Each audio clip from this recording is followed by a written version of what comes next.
Dear friends, Satyu, I want to share a joke with you. I am one of the 65 lakh voters whose vote right has been deleted from Bangalore constituency after SIR. Nice joke, no? നടൻ പ്രകാശ് രാജ സംസാരിച്ചത് 65 ലക്ഷം ബാംഗ്ലൂരു മണ്ഡലത്തിലെ voter പട്ടികയിൽ നിന്ന് പുറത്താക്കപ്പെട്ട പ്രകാശ് രാജ അടക്കമുള്ള ആളുകൾ. പ്രകാശ് രാജ് സംസാരിച്ച video ആണത്.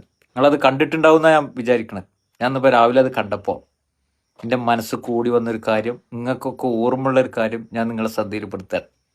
എന്താ വിഷയം? ഈ വീഡിയോ ഒന്ന് കണ്ടു.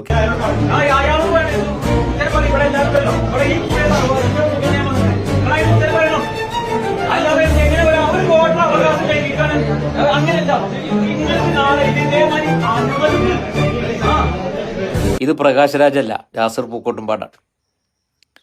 അതായത് തദ്ദേശ സ്വയംഭരണ സ്ഥാപനത്തിലേക്കുള്ള ഇലക്ഷന്റെ സമയം എത്ര മാസമായി? ആ സമയത്ത് എൻ്റെ പഞ്ചായത്തിലെ വരണാധികാരിക്ക് മുമ്പിൽ ഞാൻ ചൂടായിട്ട് ശോഭിതനായി പറയാനുള്ളൊരു കാരണം എൻ്റെ നാട്ടിലെ ഒരാളുടെ വോട്ട് വെട്ടിയതുമായി ബന്ധപ്പെട്ട് ചോദ്യം ചെയ്തുകൊണ്ടാണ്. മനസ്സിലായോ? അന്ന് ഞാൻ സമൂഹത്തോട് പറഞ്ഞു, ഇത് കേവലം എൻ്റെ നാട്ടിലെ ഒരാളുടെ പ്രശ്നമല്ല കേട്ടോ, ഒരുപാട് ആളുകളുടെ വിഷയമാണെന്ന് പറഞ്ഞു. അന്ന് എൻ്റെ രാഷ്ട്രീയം നോക്കിയിട്ട് എൻ്റെ പണി എന്താ വെച്ചാൽ നോക്കി ചെങ്ങായി എന്ന് പറഞ്ഞ പലരും ഉണ്ട്.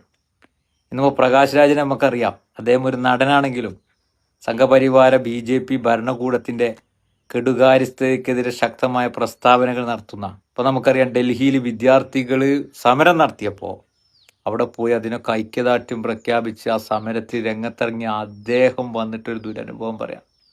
65 ലക്ഷം വരുന്ന ബാംഗ്ലൂരു മണ്ഡലത്തിലെ അദ്ദേഹം അടങ്ങുന്ന വോട്ടർ ലിസ്റ്റിൽ നിന്ന് പുറത്തായ ആളുകളെ കുറിച്ച് അദ്ദേഹം തമാശ രൂപത്തിൽ സമൂഹത്തോട് വന്ന് പറയുന്ന വീഡിയോ കണ്ടു.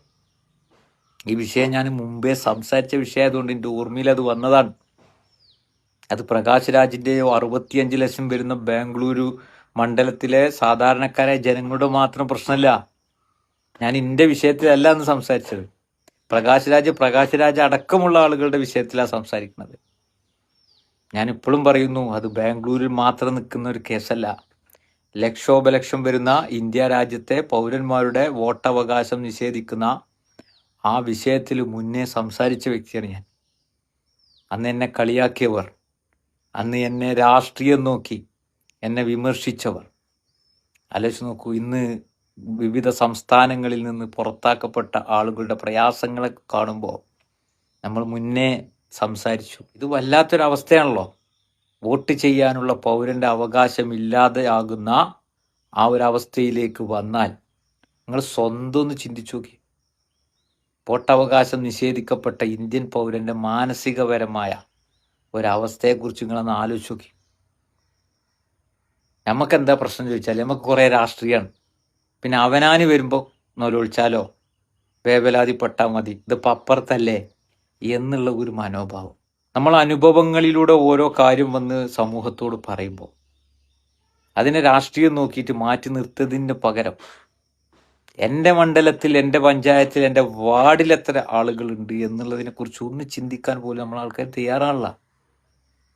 ഇപ്പം നോക്കുക, ഞാൻ ആ വിഷയങ്ങൾ ഉണ്ടാകുമ്പോൾ, ഞാൻ ആ പ്രതിഷേധം നടത്തുമ്പോൾ ധാരാളം ആളുകൾ എൻ്റെ ചുറ്റുമുണ്ട്. അതെൻ്റെ പാർട്ടിക്കാരൊന്നുമല്ല, പക്ഷെ എൻ്റെ നാട്ടുകാരാണ് അവരൊന്ന് ചോദിക്കുമെന്ന് ഞാൻ വിചാരിച്ചു. എന്താണ് യാസർ ഈ പറയുന്നത്? വരണാധികാരിക്ക് മുമ്പിലാണ്. എന്താണ് ഇതിൻ്റെ യാഥാർത്ഥ്യം എന്ന് ചോദിക്കുമെന്ന് വിചാരിച്ചു. പിന്നീട് എൻ്റെ പഞ്ചായത്തിൽ തന്നെ വിവിധ ആളുകൾ വോട്ടർ പട്ടികയിൽ നിന്ന് പേര് കാണില്ല എന്ന് പരാതി പറഞ്ഞ സാഹചര്യം ഉണ്ടായി. അപ്പോൾ ഇത് കേവലം പ്രകാശ് രാജിൻ്റെ മാത്രം വിഷയമല്ല. ഓരോ മണ്ഡലത്തിലും ഈ ഒരു വിഷയമുണ്ട്. അത് കേരളത്തിലും ഉണ്ട്, തമിഴ്നാടും ഉണ്ട്, കർണാടകയിലും ഉണ്ട്, മറ്റു സംസ്ഥാനങ്ങളിലൊക്കെ ഉണ്ട്. പ്രിയപ്പെട്ടവരെ, അവനാന് വരുമ്പോൾ മാത്രം നാളെ അനക്കിയിട്ട് കാര്യമല്ല. നമ്മളെപ്പോലെ ഇവിടെ ജീവിക്കുന്ന സാധാരണക്കാരായ മനുഷ്യരുടെ പ്രയാസങ്ങളെ മനസ്സിലാക്കുമ്പോൾ അതിനെ ക്ലിയർ ചെയ്യേണ്ടതാരാണ്? സർക്കാർ. ആ സർക്കാർ സംവിധാനത്തിലിരിക്കുന്ന ആളുകൾ അത് ഓർമ്മപ്പെടുത്തുമ്പോൾ, ബോധ്യപ്പെടുത്തുമ്പോൾ, അതിനുവേണ്ടി ശബ്ദമുയർത്തുമ്പോൾ, ആ ശബ്ദമുയർത്തിയതിൻ്റെ പേരിൽ പ്രയാസങ്ങൾ അനുഭവിക്കാൻ തയ്യാറാകുന്ന സാഹചര്യത്തിൽ ഓരോരുത്തർ രംഗത്ത് വരുമ്പോൾ അവരെ രാഷ്ട്രീയം നോക്കി മാറ്റി നിർത്തുന്ന നിങ്ങളുടെയൊക്കെ മനസ്സ്, ആ ഒരു പ്രവൃത്തി നിങ്ങളോട് ചെയ്യുന്ന ക്രൂരതയാണ്, വഞ്ചനയാണ് എന്ന് ഈ ഒരു അവസരത്തിൽ ഓർമ്മപ്പെടുത്തി പ്രകാശ് രാജ് എന്ന് പറയുന്ന ആ നടൻ്റെ പ്രയാസകരമായ വീഡിയോ, അവിടെ വോട്ട് നഷ്ടപ്പെട്ട ആളുകൾ എത്രയും പെട്ടെന്ന് അവരുടെ വോട്ട് കാര്യങ്ങൾ ക്ലിയറാക്കി അവർക്കും അവരുടേതായ മൗലിക അവകാശങ്ങൾ വെച്ചു കൊടുക്കാൻ, നിറവേറ്റി നൽകാൻ സർക്കാർ സംവിധാനങ്ങൾ തയ്യാറാകണമെന്ന് ഓർമ്മപ്പെടുത്തി നിർത്തുന്നു.